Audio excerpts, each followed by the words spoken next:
అమరావతికి కేంద్రం వరాల జల్లైతే కురిపిస్తోంది.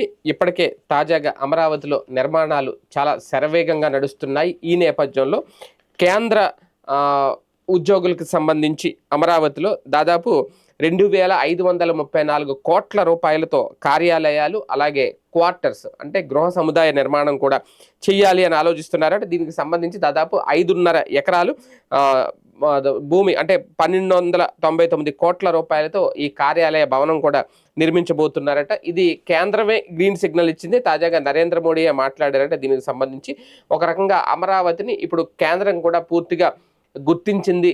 అఫీషియల్గా ఎలాగా రికగ్నైజ్ చేశారు. కాకపోతే ఇప్పుడు ఏంటి అంటే ఒక కేంద్ర ప్రభుత్వ జనరల్ పూల్ కార్యాలయం అంటారు దీన్ని. దీనికోసం దాదాపు 5.5 ఎకరాల విస్తీర్ణంలో మొత్తం ఒక 2 బ్లాకులు కట్టబోతున్నట్ట. ఇది ఒకటేమో ఫ్లాట్ C9, ఇందులో గ్రౌండ్ ప్లస్ 13 అంతస్తులు ఉంటాయట. ఇవి కంప్లీట్గా సేవల కోసం.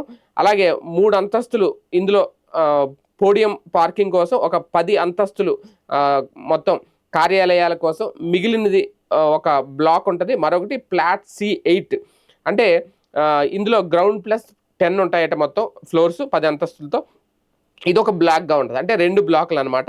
సుమారు 8,000 మంది అధికారులు అలాగే సిబ్బందికి కూడా ఇక్కడ వసతి కల్పించేలాగా దీన్ని రూపొందిస్తున్నారు.